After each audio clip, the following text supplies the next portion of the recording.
The detrusor is looser.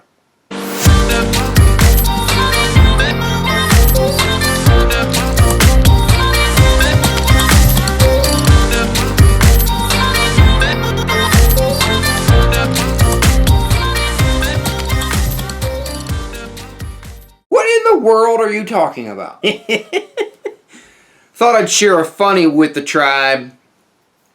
Chatting with a nursing student today online, and they were sharing funny acronyms and funny mnemonics that they've been using to study for their exam.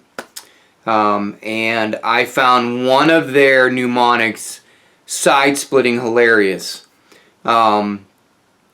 Let me see if I remember it right. They were trying to remember, I think they were doing pharmacy, and they were studying medications, and one of the medications that they had to remember was what's one of the names for the medications used to treat influenza. And this particular nursing student wanted to use the letter O. One of the common meds that we use to reduce the symptoms of the flu is Tamiflu, and the generic term for that's the name brand. The generic term starts with an O, and it's Ostelmavir. Oh my, I'm actually looking it up, gang. Oseltamivir.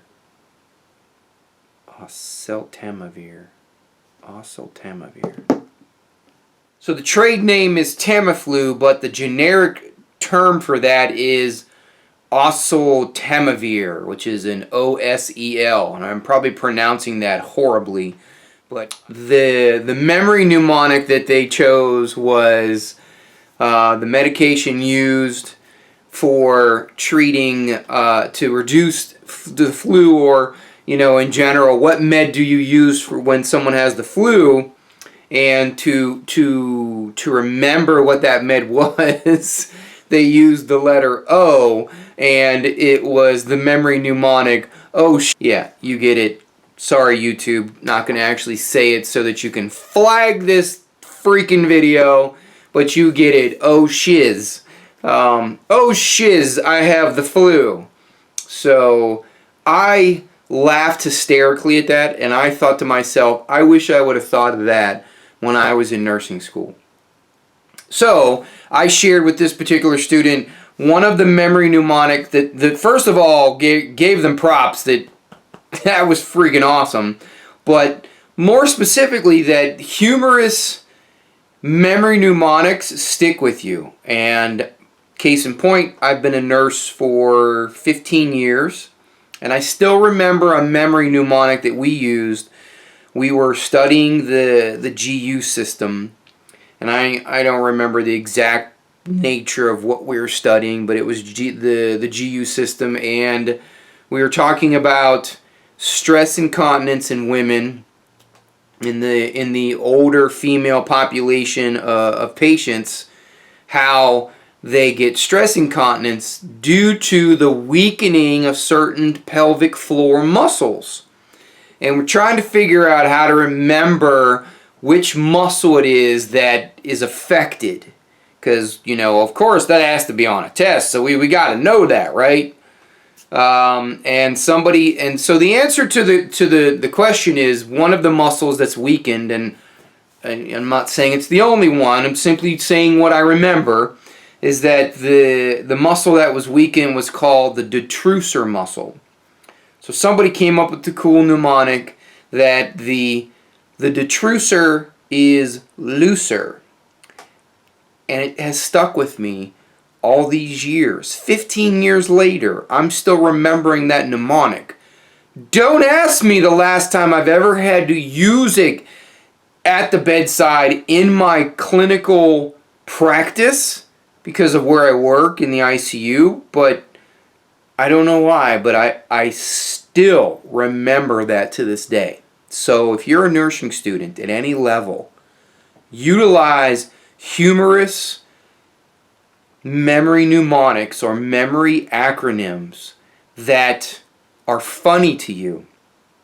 And I would highly recommend you finding things that you yourself create in your mind, not something that someone tells you or shows you from somewhere else or reads off the internet. If you can create something in your mind that you find funny, it becomes relatable and it becomes memorable. And I am not the first to think of this. There was a really cool book that I read a number of years ago that had to do with it was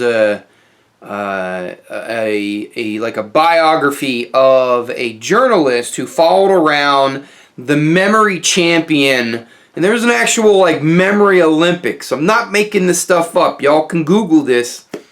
That there was a book, and the title of the book was called Moonwalking with Einstein, and it was a depiction. It was a story about this particular person who knew absolutely nothing about memory games, and then after doing an article on the memory games and the championship, decided to take it upon themselves to compete, and ended up winning the thing. Pretty sure they won the thing. But it was a really cool story. It was a wonderful book that explained how we utilize our memories. And one of the things that they talk about was creating memory places, but more specifically to create memories that you can relate to. If you relate to the memory, then you're going to remember it quicker and easier. And the detrusor is looser is something that just stuck with me. There's all kinds of other things, like when you, for instance, every nursing student has their own story when they were tasked in their first A&P class to memorize cranial nerves. Everybody has a mnemonic for cranial nerves.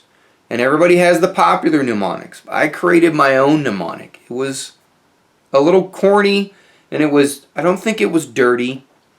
It was mildly dirty, so I won't share it here on this channel. But the point is that you create a mnemonic that you're going to remember that is entertaining, funny, and personal. And this is just one of those examples. Just like the oh shiz, I got the flu.